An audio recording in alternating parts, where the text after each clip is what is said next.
virtuel 2 qui est encore plus intime. On aime ça comme ça pour cette table de discussion qui s'intitule L'arrivée des réseaux structurants, interconnexion entre les réseaux, les nouveaux réseaux structurants et les réseaux d'autobus.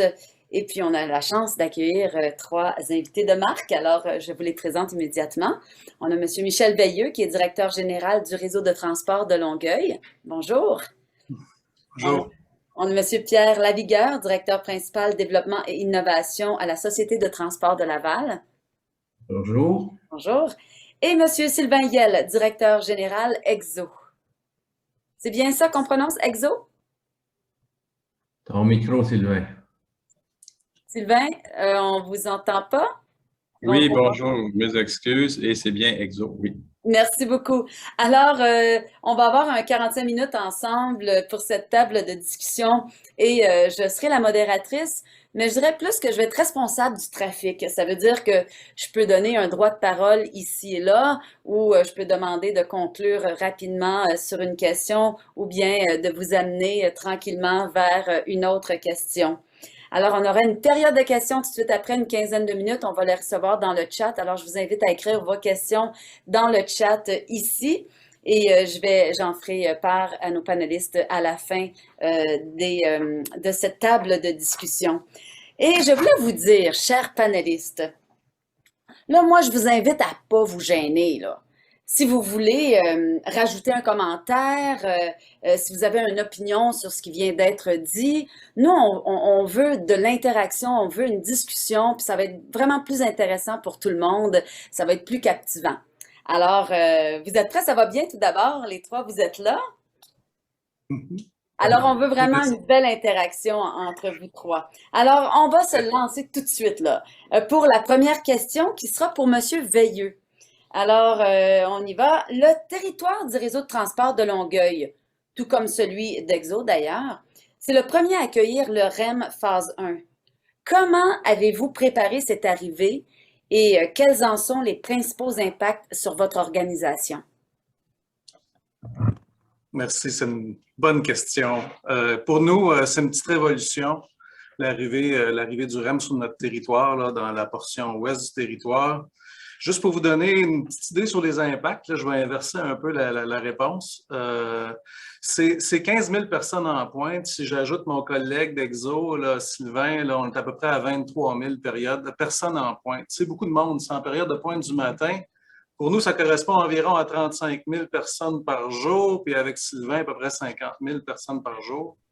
C'est beaucoup de gens qui sont déplacés quotidiennement dans le corridor.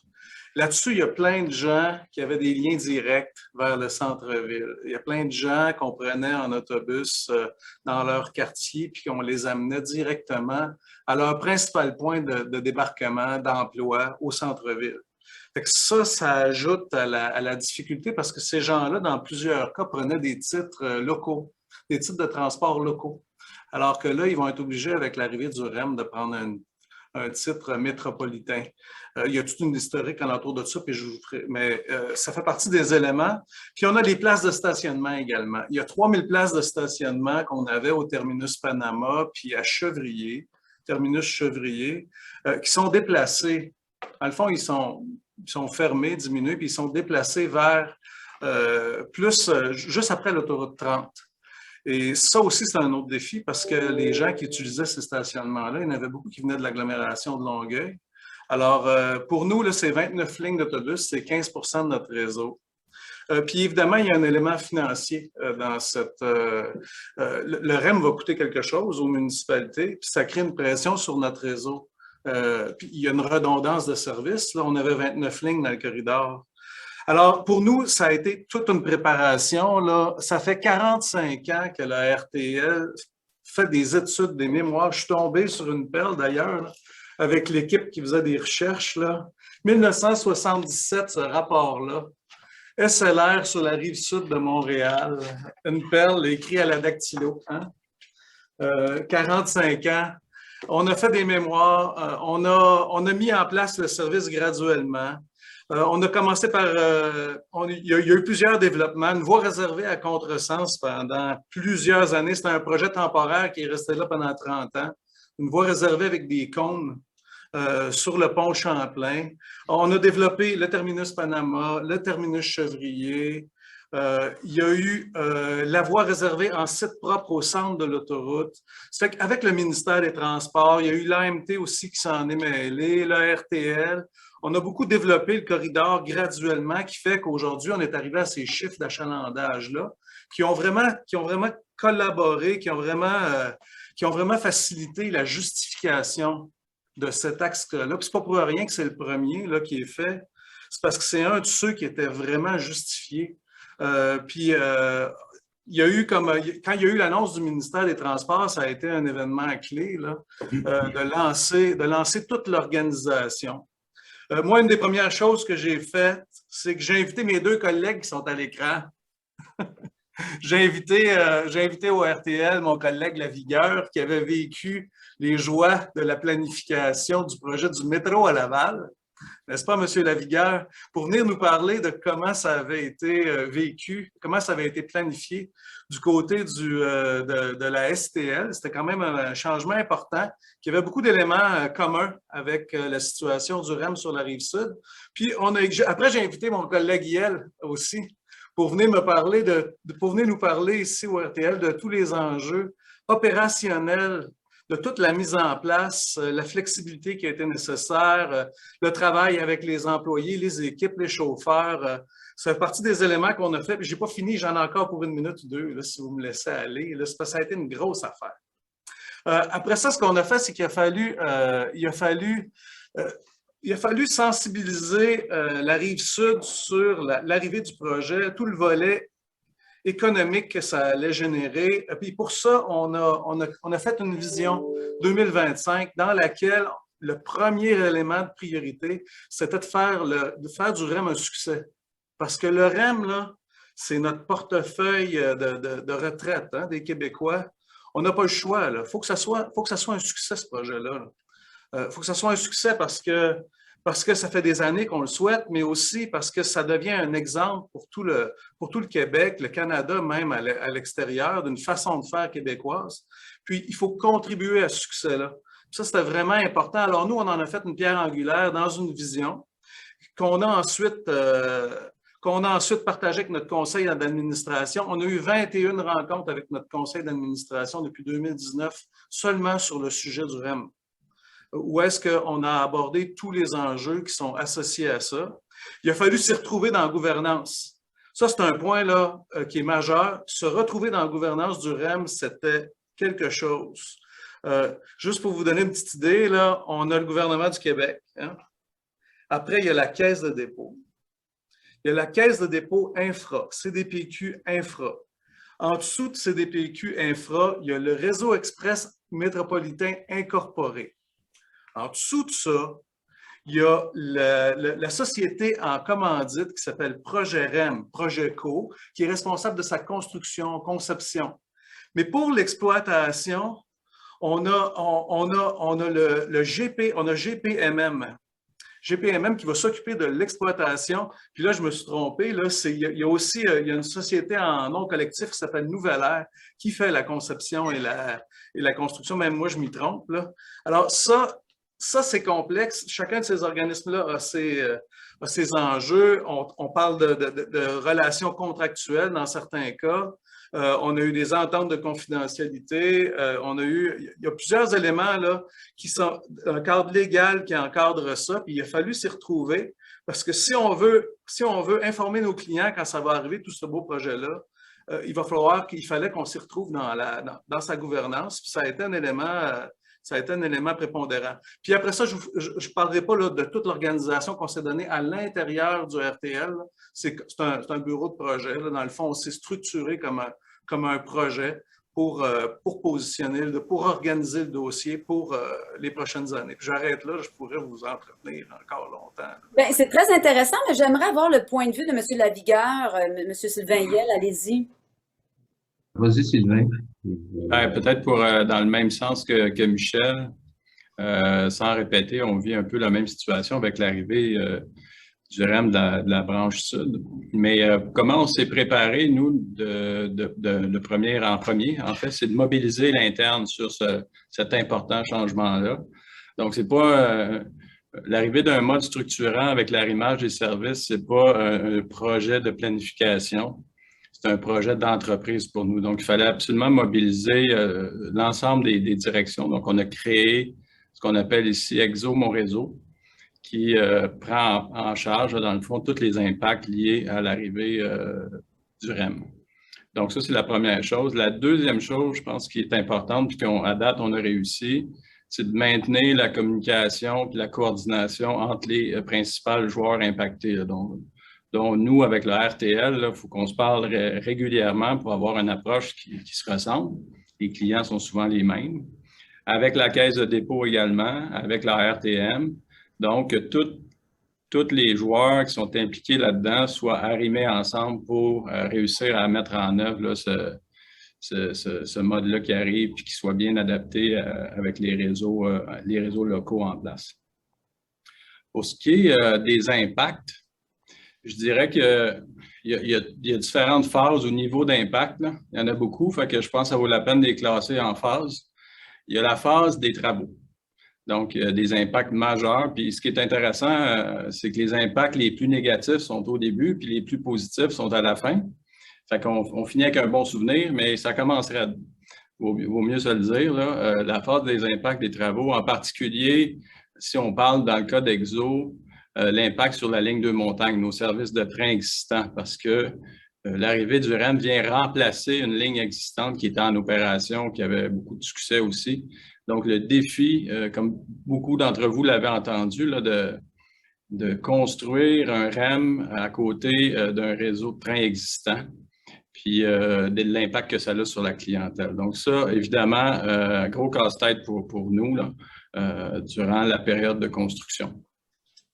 Et les impacts qui sont liés à l'antenne de la Couronne Sud ou de la Rive-Sud sont moins importants en termes sur les services existants, mais ils vont avoir beaucoup d'impact sur les futurs services. Donc, c'est des niveaux d'impact différents. Donc, il y a les impacts pendant la construction, donc les mesures d'atténuation, gérer les ennuis ou les impacts sur la clientèle. Puis, il faut se le dire, souvent, les services existants sont impactés, puis les clients sont insatisfaits, avec raison. Fait qu'il faut faire en sorte que ça soit minimisé, là, ce qu'ils vivent comme impact. Fait que ça a été, c'est quelque chose qu'on vit encore. Les prochains impacts vont être lors de la mise en œuvre ou la mise en service.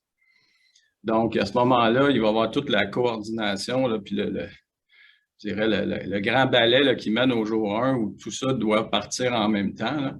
Donc là, il y aura d'autres impacts à ce moment-là qui vont être liés plus à des impacts d'information, de compréhension des services, de communication à la clientèle, de feedback entre nous pour faire des ajustements de service. Fait que ça, c'est les impacts de la mise en service qu'on peut anticiper. Puis il y a les impacts peut-être post-mise en service, donc le après. Comment on s'ajuste, comment le système fonctionne bien, puis qu'on est capable les clients prennent l'habitude, puis que les employés, puis l'offre de service est plus solide. Donc, c'est les impacts qui viennent après. Donc, c'est ce que j'aurais à dire pour ajouter à ce que Michel a mentionné. Pierre? Moi, j'ai rien à dire. Mais je veux dire, j'ai donné la parole à Sylvain parce que sur le REM, évidemment, là, ça nous impacte moins à Laval. On n'est pas dans la phase 1, la première phase. Et puis, c'est certain que vous le savez, vous connaissez tout le monde de Tracé. C'est à l'extrême ouest de l'île de Laval. Donc, les impacts sont moins importants, vont être moins importants en termes de réorganisation des services, planification après, dans les bonnes choses après. On vit à peu près la même chose, évidemment, que ce que Sylvain décrivait pendant la période des travaux. Évidemment, la fermeture d'une ligne de train ou de tronçon de ligne de train pendant certaines périodes pose des casse-têtes, évidemment, à la clientèle et auxquels il faut tenter de faire face le plus possible. Mais j'ai pas tellement à ajouter là-dessus. Ce pourquoi je peux ajouter, c'est, évidemment, c'est l'expérience qu'on a vécue. Michel en a parlé au tout début. Prolongement de métro à Laval. Et puis là, moi, effectivement, j'avais un grand directeur de l'exploitation en Sylvain Hiel on pouvait se fier pour la partie quand on allait opérationnaliser la chose. Et puis, il y avait quelqu'un qui nous faisait des simulations, puis qui était arrivé sur la coche exactement, qui travaillait à l'STM à cette époque-là, un certain Michel Veilleux. Fait que nous autres, le prolongement à Laval, ça a été, le mot qui résumerait ça, ça a été opportunité. Quand on a vu qu'il y avait 3 nouvelles stations qui arrivaient, c'était de se dire, qu'est-ce qu'on fait avec ça? Michel le dit aussi un peu, ça dégage des ressources. Évidemment, les infrastructures lourdes viennent chercher des clientèles dans les secteurs où il y a déjà le plus de clientèle. Donc, moins de gens, plus de gens qui marchent, moins de gens qui prennent l'autobus, la STL. Donc, ça dégage des ressources. Et qu'est-ce qu'on fait avec ces ressources-là? Bien, nous autres, on avait fait un grand chantier. Effectivement, on est passé au jour 1 de l'ouverture du métro de 30 circuits, de 34 circuits à 42 circuits. Il n'y a pas un circuit qui n'a pas été touché à Laval. On a redressé des lignes. On a fait beaucoup d'analyses. Puis ça, on a suivi toute la séquence de planification, de simulation des impacts, essayer de maximiser les impacts positifs. Donc, les gains de temps, la réduction des correspondances. On est allé chercher tous les critères clients qui étaient intéressants. Et ensuite, on a simulé, puis on a raffiné nos propositions pour maximiser les gains de temps, réduire les effets négatifs, parce qu'il y en a toujours sur ceux qui étaient impactés négativement par la nouvelle configuration. Ensuite, évaluation des coûts, des gains, de tout ça. Présentation à notre CA, présentation à la ville, présentation aux élus pour leur expliquer ce qui s'en venait. Ensuite, on s'en va en discussion, information publique, tourner dans tous les secteurs de la ville de Laval pour informer la population. Puis ensuite, on s'en va tranquillement vers la réalisation, vers le jour 1 de l'ouverture du métro. Là, c'est évidemment tout un chantier à l'interne. Il fallait revoir tous les poteaux d'arrêt. Ça prenait de la formation. Les chauffeurs qui roulaient sur des circuits depuis des années, tout à coup, ça changeait. Les agents d'information qui donnaient de l'information aux clients, pour eux aussi, ça changeait du jour au lendemain parce que c'était une toute nouvelle configuration. Donc, il fallait les équiper, les former. C'était un chantier énorme, énorme. Ça fait à peu près le tour là, de cet aspect-là. Donc, pour nous, chez nous, majeure et grande opportunité. Bien, je vois que finalement, vous aviez quelque chose à dire à ce sujet. C'est le fun, là. J'ai l'impression que vous vous connaissez depuis un bon bout de temps, là, vous trois. Fait que c'est très intéressant. Alors, Monsieur Yall, j'ai une question pour vous. Afin d'assurer le succès de l'arrimage des services existants avec les nouveaux services structurants comme le métro ou le REM, la question serait, quels seraient les 2 ou 3 principaux facteurs de réussite selon vous? Je vais en nommer 3. La consultation et la consultation. Je pense que il y a beaucoup d'attentes lors des grands changements comme ça de réseau. Puis effectivement, on a appris par le passé que c'était une clé de succès importante. Mais donc, ce que ça veut dire la consultation? Ben, c'est de consulter toutes les parties, les écouter, puis tenir compte de ce qu'ils disent. Donc, les citoyens comme tels, qui ne sont pas nécessairement des utilisateurs, donc sont impactés. Exemple très, très concret et fréquent, là, si on décide de faire passer un autobus dans un quartier résidentiel qui n'en a jamais eu, faut expliquer. Puis donc, il faut que les gens puissent venir faire part de leur crainte ou leur enjeu par rapport à ça. Donc, les citoyens corporatifs aussi, donc tous ceux qui, par exemple, l'industrie et autres, les municipalités, donc le volet politique. Dans notre cas, on dessert 82 municipalités, 61 dans les 2 couronnes, puis quand on fait les refontes de réseau qu'on parle en ce moment, on touche à des dizaines de municipalités, donc il faut consulter tout ce monde-là.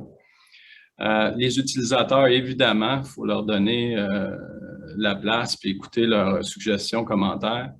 Puis aussi les employés. Donc, les employés qui connaissent le réseau, les employés de terrain là, qui ont des bonnes idées souvent qu'on doit intégrer dans nos plans. Il faut être prêt à faire des ajustements aussi, je dirais, post-implantation. Donc, on a un beau setup, là, disons un beau scénario où on pense qu'on a bien couvert là, les besoins et qu'on a les meilleures offres possibles.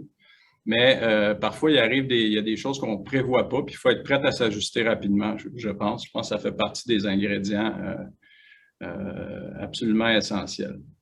Dans notre cas aussi, si on parle de facteurs de succès, je crois que d'offrir un service, disons, en rabattement, on va appeler ça comme ça, ou en intégré avec le mode structurant, il faut que ce soit un service qui, au départ, devrait même être surdimensionné. Donc, plus de services que ce qu'on calcule sur papier pour garder les gens, attirer les gens, parce que comme Michel l'a mentionné au début, là, c'est un gros choc de passer. Dans notre cas, quand on parle de la Rive-Sud, on parle de gens qui partent, qui s'assoient dans un autobus, puis qui se rendent direct au centre-ville, au milieu de la Gauchetière. Puis là, ils vont devoir quand même faire une correspondance sur un mode lourd. Fait que, il faut quand même leur donner une offre de service suffisante, puis même au-delà, au début, quitte à faire des ajustements après et non pas l'inverse, c'est-à-dire d'être insuffisant et d'être obligé de rajouter. Fait que je pense que ça fait partie des clés de succès. Puis de profiter de ces refontes-là pour améliorer des choses ou corriger des choses qui étaient problématiques. Donc, on apporte des nouveaux bénéfices aussi. Fait que je dirais que, donc, consulter, écouter, être prêt à s'ajuster, puis en mettre un peu plus que ce qu'on pense pour pouvoir être sûr de ne pas échapper, disons, le niveau de service. Monsieur Veilleux, là, je sens que vous avez quelque chose à dire. Merci Sylvain, je suis d'accord avec toi. Consultation. D'ailleurs, c'est ça qu'on a commencé en 2019, là. C'est 3 phases de consultation avec les citoyens un peu partout sur le territoire. D'abord, pour écouter leurs prérogatives. On avait des secteurs là, que ça faisait 20 ans qu'on n'avait pas touché. Des lignes qui n'ont pas été nécessairement modernisées. Ça fait que c'était une belle occasion de venir demander aux citoyens, bon, y a-t-il des éléments? Il y a des quartiers qui vieillissent, d'autres qui rajeunissent. Comment on peut ajuster le besoin, en même temps en profiter pour le moderniser, le mettre à jour. Fait que c'est ça qu'on a commencé à faire. Cet été, on est revenu avec des consultations en ligne, entre autres. C'est incroyable les chiffres, là, on a eu 6600 participants, des gens qui sont venus sur le site web. On a fait participer aussi les employés. Les employés, c'est l'autre élément de facteur de réussite. C'est vraiment important. On a 1100 employés au RTL, puis là-dessus, il y a 800 qui vont être en contact avec la clientèle directement. Il faut que nos employés sachent où on s'en va. Il faut qu'ils sachent c'est quoi le projet, comment ils sont impliqués là-dedans, de quelle façon ils vont pouvoir répondre aux clients. Il y a un gros enjeu de communication interne, puis c'est pour ça qu'on traite... on consulte aussi nos employés en grand nombre. Et c'est ce qu'on a fait là, dans la stratégie. Puis là, on va revenir d'ici la fin de l'année, début de l'année prochaine, dépendamment de la date. Parce que là, ça glisse un peu la date d'ouverture du REM. Là, pour le moment, il serait question de l'été prochain. On va revenir auprès de nos citoyens et de nos employés puis leur dire, regardez, ça, c'est le réseau qu'on a retenu. Là. On va commencer avec ce réseau-là. Et comme Sylvain le disait, et on va l'ajuster en cours de route. On va se donner des mécanismes pour l'ajuster parce que c'est jamais simple là, de modifier un réseau. Écoutez, on a juste implanté là, une petite ligne de midibus, d'autobus électriques dans un quartier à Boucherville, là, puis ça fait 2 fois qu'on est en train de le changer le parcours. C'est très complexe, ça touche les gens, ça touche ça touche les quartiers résidentiels. Faut faire ça avec beaucoup de précision et en même temps beaucoup de souplesse. Puis un dernier point, un facteur de réussite qui est pas le moindre, c'est de travailler avec les contraintes. Nous, tout d'abord, nos 29 lignes qui passent sur le pont Champlain, ils ne peuvent plus passer là. Ça fait partie là, de l'arrivée du REM, ça fait partie de l'entente que la Caisse de dépôt a avec le gouvernement du Québec. Alors, on ne peut plus laisser nos lignes en compétition directement avec le REM. Donc, on est obligé de les rabattre là, sur les nouvelles stations. C'est un point qui est important. Je vous ai parlé de la gouvernance tantôt, il a fallu s'ajuster avec cette gouvernance-là. Puis, on a eu aussi des contraintes financières, dans le sens que, comme je disais tantôt, Le REM vient remplacer un réseau qui est sur le pont Champlain. Alors, c'est sûr qu'il y a une récupération à prévoir sur notre réseau. Alors, avec la RTM nous a limité de remettre en place 35% du service qu'on avait. Donc, on perd 65% du service qu'on avait dans le corridor du pont Champlain. C'est une contrainte majeure. Il a fallu pour ça redéfinir notre réseau en sachant qu'on ne pouvait pas tout le ramener, là. On ne pouvait pas reprendre l'intégralité du réseau qu'on avait avant, toutes les prestations de services, les kilomètres passagers. Il a fallu prévoir de les diminuer parce qu'il va y avoir une facture pour les municipalités avec l'arrivée du REM, une facture importante. Et il y a une portion donc qui est récupérée à travers nos prestations de services. Alors ça, c'était un point majeur qu'il a fallu intégrer. Puis je rajouterai un dernier petit point, c'est le plan de relève. On l'a vu quand Ottawa a implanté son train léger. Écoutez, je voudrais pas le dire précisément, mais il me semble que c'est entre 6 mois et 1 an que ça a pris avant que le réseau de Ottawa pour le nouveau train léger soit fiable.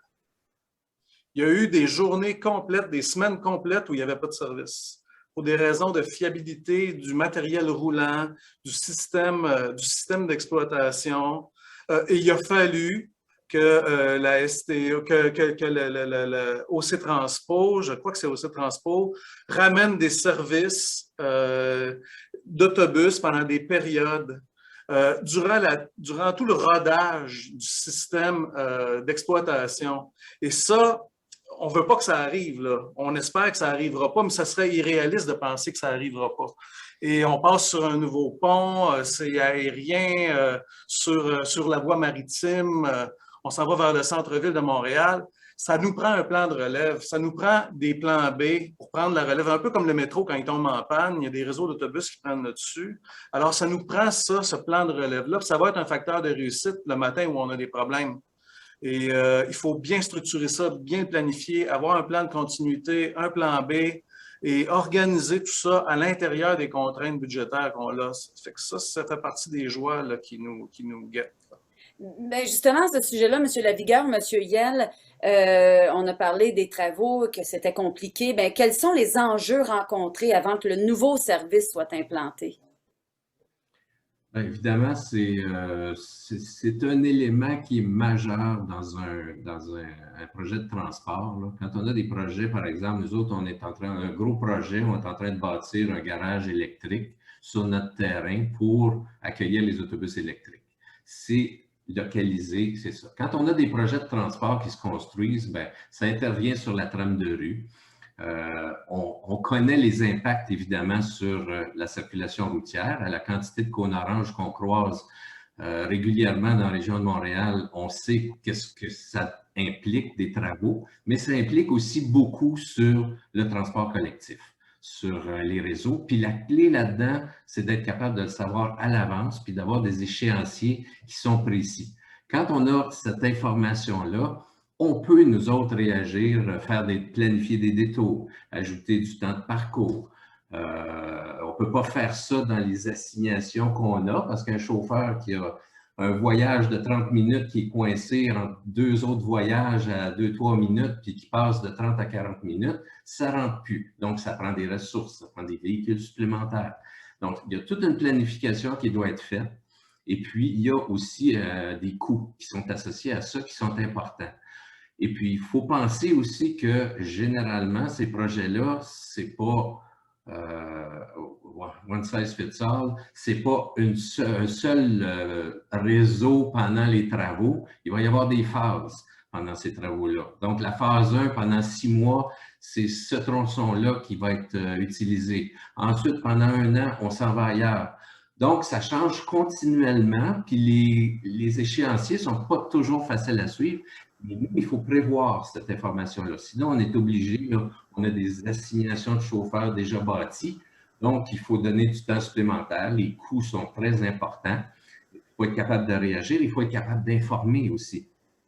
Parce que pour notre client, ce n'est pas simple de se retrouver dans des chantiers qui durent 3, 4, 5, 6 ans, puis où il y a des phases où ce n'est pas toujours le même tronçon qui est ouvert ou fermé. C'est pour ça qu'une bonne planification au départ nous aide énormément puis doit faire partie d'un projet comme ça.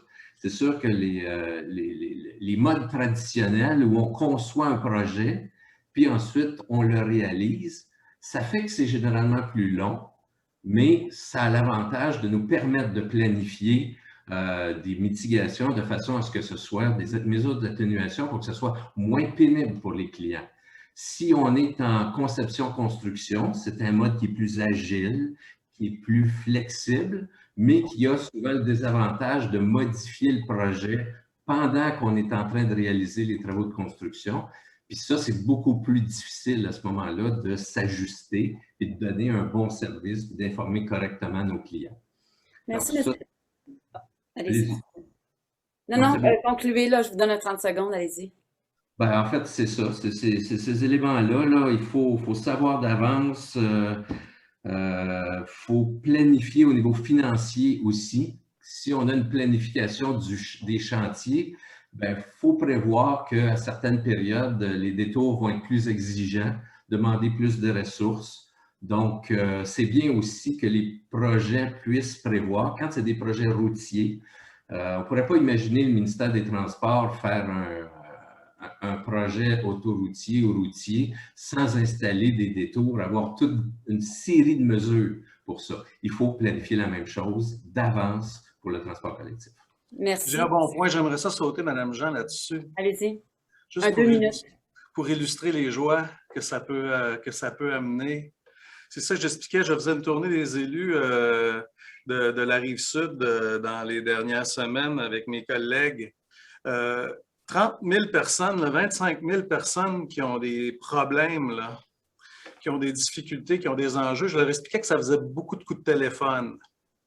Si on passe la règle du 5 %, là, ça va faire beaucoup de téléphones dans les comtés. Et c'est là où est-ce que faire du REM un succès, là, c'est pas juste une belle phrase clé, là. Il faut s'organiser pour que ça passe bien. Puis là, comme je vous disais tantôt, ce qu'on entend, là, c'est que la mise en place, ça va venir à la fin de l'été. Puis vous savez qu'est-ce qui se passe à l'automne l'an prochain. Hein? À l'automne l'an prochain, on va être en pleine période électorale provinciale. C'est une période sensible pour tout le monde. Et il ne faut pas qu'un projet comme ça vienne contraindre, là, viennent amener des éléments négatifs à un si beau projet, là, parce que c'est un projet majeur là, qui a été annoncé par le gouvernement du Québec, l'arrivée du REM. La clientèle va être au rendez-vous, je suis persuadé. Il va y avoir énormément d'intérêt pour utiliser ce nouveau réseau-là. Mais il faut que ça soit un succès. Puis pour ça, il va falloir qu'on mette en place les moyens, qu'on se donne les moyens. Et ça, on va être au rendez-vous. Mais il va falloir mettre les moyens qui viennent avec. Puis, comme disait Pierre, il y a des limites à se retourner de bord sur un DICEN. On peut se retourner de bord, mais ça prend aussi une planification, ça prend des moyens qui vont nous être donnés. Puis, on milite beaucoup dans ce sens-là. Là. Je peux vous dire qu'on y travaille beaucoup dans toutes les rencontres qu'on fait. Merci beaucoup. Puis, M. Yell, en 1 minute, qu'est-ce que vous avez à dire sur ce sujet? Peut-être un point qui a été mentionné en partie, là, mais dans le fond, un gros projet comme ça, c'est tout un défi. Là. Il n'y a personne qui peut réaliser ça sans impact, là. Surtout la période de construction, là, puis la période de mise en place. Fait que c'est vrai qu'il y a des impacts, il faut le dire, il faut que les clients s'en attendent. Donc ça, c'est la première chose. Je pense qu'ils sont prêts à vivre des impacts pour que dans le futur, les services soient meilleurs. Donc ça, je pense que c'est important. Mais aussi, il faut que les mesures d'atténuation fassent partie intégrante du projet, donc qu'ils soient planifiés en même temps que le projet. Quand on construit une route, on fait une mesure d'atténuation, elles sont prévues. Quand on fait un pont, c'est la même chose. Mais quand on fait un projet de transport collectif aussi gros, il faut que ça vienne avec parce qu'un ne va pas sans l'autre. Fait que c'est important parce que les impacts qui sont vécus durant les travaux restent longtemps là, en termes de difficultés puis d'attraction pour les clients. Merci beaucoup. Et je vais enchaîner tout de suite avec Monsieur Lavigueur. J'ai une question pour vous. Combien de temps là, qu'on peut estimer pour compléter l'intégration par les exploitants après la mise en service d'un réseau structurant? En 3-4 minutes, s'il vous plaît. OK, ben, écoutez, c'est quelque chose qui demande énormément en termes de préparation. Il faut dire que, par exemple, je pense au métro à Laval, là, Allô? c'est une nuit, à un moment donné, là, où on est passé. J'arrive, Maria, ça sera pas long. Madame Michaud, fermez votre micro, s'il vous plaît. Oui, toi? Bon, Madame Michaud, veuillez fermer votre micro. Parfait. Continuez, Monsieur Yel, je vais aller à la... Oui, j'arrive.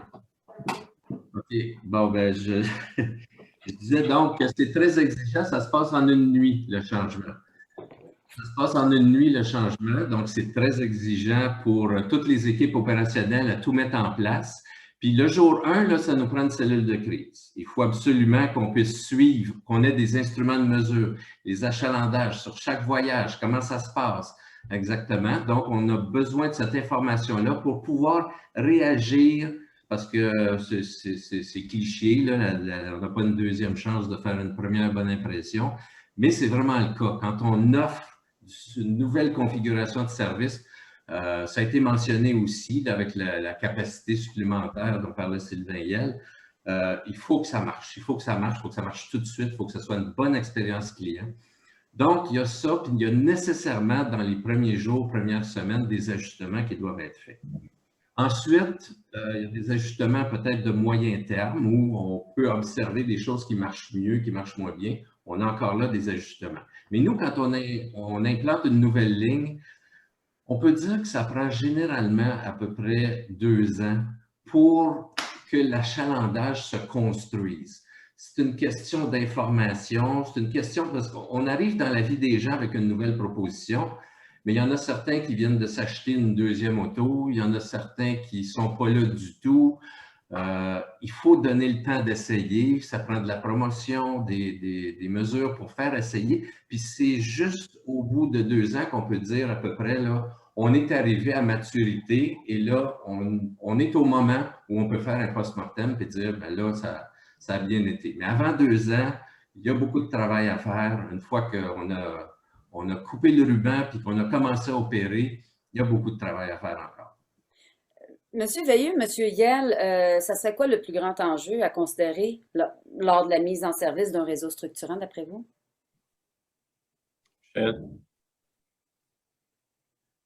Monsieur Ben, Hiel?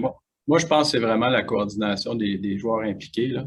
Il faut choisir la date, il faut avoir notre plan de mise en service, mise en opération, il faut avoir un plan de contingence. Donc, c'est vraiment une question que tous les joueurs jouent leur rôle en même temps. Ce que je voudrais dire, par contre, c'est que ce qu'on vit souvent, puis tous ceux qui ont implanté des modes structurants comme ça le vivent, c'est que les avantages du mode sont plus longs à percevoir. C'est-à-dire que ça prend un certain temps avant de vivre les avantages d'un nouveau mode structurant versus les inconvénients qui ont été vécus, mettons, pendant toute la phase des travaux, les inconvénients qui sont vécus par une correspondance, par exemple. Ces inconvénients-là sont directs et sont tout de suite, tandis que les avantages viennent avec le temps. On se rend compte qu'on a plus de flexibilité, il y a plus de services, c'est plus fréquent, donc c'est plus stable. Donc, ces avantages-là ne sont pas perceptibles au début. Puis même, il y a probablement une courbe aussi de fiabilité à prendre. Donc, le défi, c'est de garder nos clients jusqu'à temps que le réseau soit mature, que l'intégration soit bien faite, puis que les clients puissent percevoir les grands bénéfices que ça amène à un réseau structurant comme ça. Merci. Monsieur Veilleux? Tout à fait d'accord avec mon collègue. On va avoir des gros défis de communication clientèle, vraiment des gros défis. Puis nous, les sociétés de transport, on est comme les derniers. Moi, j'avais une règle du pouce, là, c'est que pour 10 clients insatisfaits, il y en a un qui se plaint. Puis pour 500 satisfaits, il y en a un qui le dit. Et ceux qui sont insatisfaits vont le soulever haut et fort. Fait que tous les enjeux de communication clientèle, puis ils sont complexes parce que, je vous l'expliquais au début, il y a une gouvernance complexe alentour du projet. On va avoir un nouvel exploitant, GPMM, qui va exploiter le REM. On a l'Autorité régionale des transports métropolitains qui nous a mandatés pour s'occuper des terminus. Il y a EXO, puis il y a nous, RTL, qui allons travailler. Il y a STM de l'autre bord avec STL. Avoir une communication clientèle cohérente, organisée, structurée, ça va être un de nos gros enjeux parce que les clients, ils ne démêleront pas tout ça, là, cette complexité-là. Là. Puis ils vont aller vers leur ville, ils vont aller vers leur société de transport. Puis ça, on va avoir vraiment à organiser, structurer nos communications clients parce qu'il faut se rappeler, là, on fait tout ça pour les personnes, pour les citoyens, là, pour les clients. Puis c'est pour eux qu'on travaille. Là. Tant qu'on revient à ça, on va être correct. Mais c'est vraiment pas à dénigrer là, les difficultés qu'on va avoir. Merci beaucoup. Puis je pense que je vais vous amener tout de suite à la période de questions en rafale. Alors, je vous demande d'avoir des réponses un peu plus, dans cette portion-ci, plus concise et plus un petit 1, 2, 3 minutes. Je vais commencer pour M. Lavigueur, venant de M. Richard. Est-ce que cette grande transformation du réseau, ça a amené beaucoup de grogne des clients? Parce que nous savons qu'habituellement, et je cite, les gens qui perdent l'arrêt à proximité se plaignent et ceux qui voient un arrêt apparaître se plaignent aussi. Votre impression sur ce que M. Richard En fait, les gens qui ne sont pas contents, c'est ceux chez qui on va planter un poteau, un nouveau poteau d'arrêt exactement sur leur terrain ou en face. Puis ceux qui sont mécontents, c'est ceux qui sont dans la rue à côté, puis où là, quand on enlève le service, effectivement. Oui, ça soulève de la grogne, oui, ça soulève des interrogations, des questions, des insatisfactions. Ça nous est manifesté. On a eu effectivement beaucoup de plaintes au moment de l'ouverture, de l'implantation du nouveau réseau. On voyait grand, là, la STL, c'est 70-80 000 déplacements par jour et on changeait les habitudes de déplacement de tous ces gens-là, puis on essayait d'en attirer des nouveaux. Fait que oui, il y a des plaintes, il y a des insatisfactions qui se manifestent, c'est certain, puis il faut répondre individuellement et écouter beaucoup, c'est ce qui amène les premiers ajustements. Puis M. Rousseau, lui, vous pose la question à savoir, lors de la mise en service du métro de Laval, est-ce que la STL a procédé au changement de ces lignes du jour au lendemain ou ça a été plutôt de façon progressive? Puis c'est quoi les leçons que vous avez apprises? Du jour au lendemain. Tout s'est fait ce jour-là parce que avant les rabattements étaient différents. Puis un réseau, c'est quelque chose qui est un tout. Il y a des correspondances qui sont planifiées. Il y a des rabattements vers les infrastructures lourdes. On ne peut pas dire on va implanter cette partie-là, mais on va rester avec des anciennes lignes. Nos anciennes lignes, là, on en avait 26 qui traversaient le pont Viau puis qui allaient à Henri Bourassa sur les 34.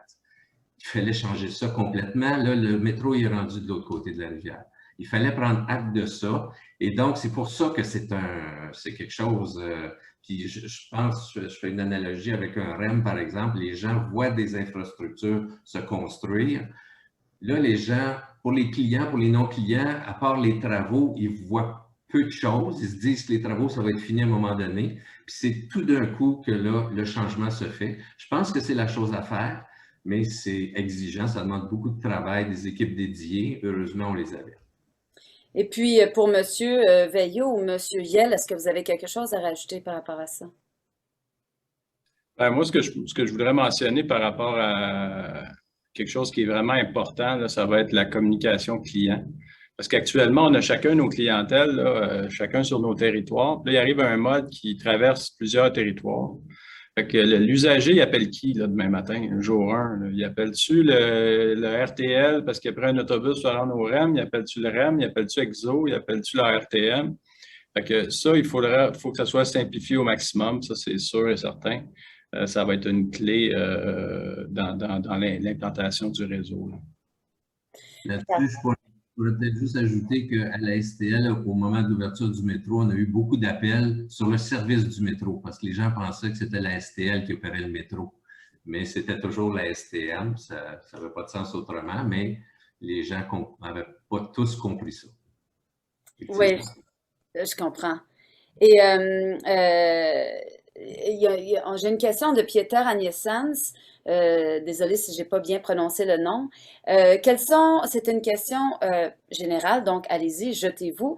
Quelles sont vos stratégies ou approches clés pour mitiger l'impact de correspondance additionnelle pour la clientèle qui viennent avec ce genre de refonte des réseaux, que ce soit monsieur, allez-y, monsieur Yel. Oui, ben, je vais me lancer parce que j'ai vu la question, puis on a vécu un peu ce questionnement-là quand on a regardé les réseaux. On donnait l'exemple au début là, que, on part de gens qui s'assoient dans un autobus le matin et qui se rendent au centre-ville. Ça, c'est le déplacement typique d'aujourd'hui. Puis demain, il va se rendre au REM. Mais on avait aussi d'autres services qui étaient des services locaux, donc un autobus local qui se rend à un autobus express pour le centre-ville. Fait qu'on ne pouvait pas simplement dire, ben on va continuer de prendre cet autobus express-là puis on va l'envoyer au REM. Ça fait 2 correspondances. Fait que quand on a fait la refonte de nos réseaux, on n'a pas fait on a évité les rabattements, disons, locaux vers des autobus express. Donc, on amène plus de services directement au REM plutôt que de les rabattre à un terminus qui amène à un autre terminus. Fait que ça, je pense, c'est absolument nécessaire parce que 2 correspondances, c'est très difficile à vivre, là. On a réduit donc le nombre de correspondances par rapport à ce qu'il aurait vécu si on avait juste adapté notre réseau. Vous semblez d'accord avec ça, M. Veilleux, là? Tout à fait d'accord. Tout à fait d'accord. Dans le fond, c'est l'exercice de révision de réseau après les consultations et durant les consultations qui nous permet là, de minimiser on est conscient qu'il va y avoir cet impact-là. Là. C'est un impact majeur. On vient forcer une correspondance pour près de 20 000 personnes. Là. Alors, c'est ça le défi. Le défi, c'est de la minimiser. Mais on sait en même temps que le REM, il va être très attrayant. Je ne vais pas me répéter là-dessus, mais ça va être, vous arrivez dans un nouveau train léger, il n'y a pas de conducteur, il va passer sur le pont Champlain avec une vue incroyable pour aller au centre-ville. Là. Ça va être the talk of the town. Là. Tout le monde va vouloir l'essayer, comme à l'Expo 67, quand le métro a ouvert. Là. C'est ça qui va arriver. Alors, ça va venir beaucoup compenser la pénalité de la correspondance là, qu'on sait qu'il va être difficile. Puis un des défis qu'on se donne, c'est dans la communication clientèle. Comme là, quand on passe de secteur en secteur, on vient illustrer par des exemples le avant-après. Puis ce qu'on aimerait faire, c'est réussir à informer nos clients presque, pour moi, là, c'était quoi mon déplacement avant? J'avais ce déplacement-là à faire avec telle correspondance dans l'ancien réseau. Et dans le nouveau réseau, je vais avoir telle correspondance, je vais avoir telle option, puis je vais avoir tel gain ou perte de temps, puis on va essayer de les minimiser. Ça va être ça notre défi de communication clientèle, je reviens là. Mais là, c'est vraiment là-dessus qu'il faut s'attaquer. On l'a déjà débuté, mais qu'il va falloir s'attaquer dans la prochaine année. Comme disait M. Yel tantôt, consultation. J'ai une autre question ici de M. Varin. Devez-vous garder des autobus en attente au cas où il y aurait des problèmes de rodage du REM? Bien, moi, je vais me lancer encore une fois, si vous permettez. On regarde ça, ces questions-là, en ce moment, avec tous les partenaires, là, justement, parce que ça prend un plan qui soit intégré. On ne peut pas faire chacun notre plan chacun de notre côté, là. Fait que c'est clair qu'on regarde ça en ce moment. Mais, il y a quelque chose qui est impossible, là, puis que tout le monde va comprendre, c'est que ça n'existe pas, là, 50 autobus ou 100 autobus que tu peux appeler d'une minute à l'autre, puis les faire arriver, puis transporter tout le monde que le REM peut transporter. Fait que ça, c'est de la magie qui n'existe pas. Fait que c'est sûr que quand il y a un impact, surtout en heure de pointe, les ressources ne sont pas disponibles. Fait qu'il faut trouver des plans B, mais il n'y a pas de miracle à faire. Fait que ça va être un défi. Ça va être un défi. J'aimerais insister là-dessus, Mme Jean. Là, c'est vraiment important de prévoir un plan de relève, d'avoir les véhicules disponibles, immatriculés. Je sais que ça a l'air simple là, d'avoir les chauffeurs disponibles, puis de pouvoir prendre le relais sur le service. S'il y a des pannes, je l'ai dit, on ne veut pas qu'il y en ait. On va essayer de minimiser ça. Puis je suis persuadé que la Caisse de dépôt et ses exploitants là, vont tenter de minimiser ça. Mais si on regarde les expériences dans le monde, c'est ça qui arrive. Il y a une des clés pour ça, c'est d'avoir beaucoup d'informations au début, quand on part, pour être capable de voir tout de suite est-ce qu'il y a des voyages en particulier qui débordent. Donc, l'importance de la cellule de crise pour suivre ça puis réagir là, au quart de tour pour être capable d'intervenir aux bons endroits là où on a besoin de plus de services sur le réseau. Et Monsieur Saint-Yves ou Monsieur Yves qui pose la question, quel sera l'impact de l'arrivée de la clientèle du REM sur la capacité du réseau de la RTL à accueillir la nouvelle quantité de clientèle? Ça, c'est un beau problème. C'est un beau problème, là, puis on espère justement que c'est ce qui va se produire. Nos enjeux vont être financiers, ils vont être budgétaires, là. Dans le fond, ça va être d'être en mesure de venir ajouter le service graduellement. Moi, je suis persuadé qu'on va avoir une pression. On l'a vu à Vancouver, quand il y a eu les Jeux olympiques, là, ça a été vraiment là, une pression énorme qu'il y a eu sur la société de transport pour ajuster le service. Dans le fond, cette pression-là va être rapidement ressentie là, chez les élus également qui vont recevoir les coups de téléphone, les fameux coups de téléphone dont je vous parlais tantôt. Là. Quand ils vont rentrer, je peux vous assurer que ça va créer énormément de pression. Puis, on va être au rendez-vous, on va être là. On viendra rechercher les ressources qu'on aura récupérées là, au début de la mise en place. Mais ça, combiné à un plan de relève qu'on est en train là, de regarder avec l'Autorité régionale de transport métropolitain et la Caisse de dépôt, mais ça va quand même demander des véhicules et des personnes et des dollars. Et c'est là-dessus. Ça fait partie de nos joies là, en ce moment. Là. Ça, on n'en doute pas que ça va coûter des bidous, comme on dit. Je vais y aller avec peut-être... Monsieur Yell, allez-y. Je voulais mentionner qu'effectivement, on parle de contraintes, de difficultés et tout, mais on a une opportunité d'attirer une nouvelle clientèle dans le transport collectif avec un mode structurant. Il ne faut pas voir ça non plus comme une opportunité d'économiser nécessairement. On veut ajouter de l'offre. Oui, il y a une économie qui va se faire, mais c'est plus ça l'avantage, c'est d'ajouter de l'offre pour attirer une nouvelle clientèle, puis on peut en bénéficier. Donc, c'est là-dessus qu'il faut miser. Merci. Alors, on y va avec une dernière question. Là, j'aurais aimé ça en avoir. J'en vois d'autres qui sont apparus, mais je vais aller avec une dernière. Le temps presse. Vous avez discuté de Brendan Hemley. Brendan Hemley. Vous avez discuté la préparation du changement de service et les communications nécessaires, mais je présume qu'il y aura aussi des changements de tarification pour beaucoup d'usagers. Qui sera responsable d'expliquer cela aux usagers? Est-ce que c'est le REM, la RTM, les sociétés? Qu'est-ce qui va se passer? Bien, je pense qu'on est actuellement au cadre de la refonte tarifaire de la RTM. Maintenant, avec la structure de gouvernance dans la région, c'est la RTM qui est responsable de la tarification. C'est un des sujets qui est primordial, important. Il faut que ce soit simple pour attirer la clientèle, comme le disait Sylvain. Puis, si on veut combattre les gaz à effet de serre, il faut absolument qu'on attire des nouvelles clientèles. C'est ça l'objectif, ce n'est pas des économies. Donc, effectivement, il faut, au niveau de la tarification, bien informer, avoir une tarification simple et qui est bien communiquée à la population pour que la clientèle vienne embarquer sur nos réseaux. Puis, derrière la tarification, bien, il y a tout un financement qui nécessairement doit suivre, une politique de financement qui est importante de regarder pour avoir des paramètres pour être capable de prévoir à moyen puis à long terme. Et Monsieur Veilleux, on y va. Je vais à une question finale. J'aimerais ça que chacun de vous répondiez. Je vais commencer avec vous, Monsieur Veilleux. En une seule phrase, quels enseignements pouvons-nous en tirer pour les projets futurs? En une phrase. Je peux s'étirer à peut-être deux, là.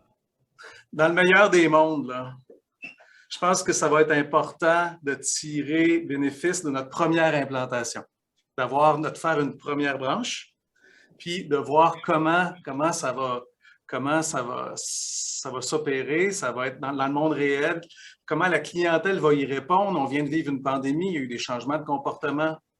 Comment est-ce que la clientèle va y répondre et d'en tenir compte pour les prochains corridors, les prochains axes, en tenant compte des enjeux de développement urbain puis de la planification des réseaux ensemble. J'arrête là. Merci, c'était 7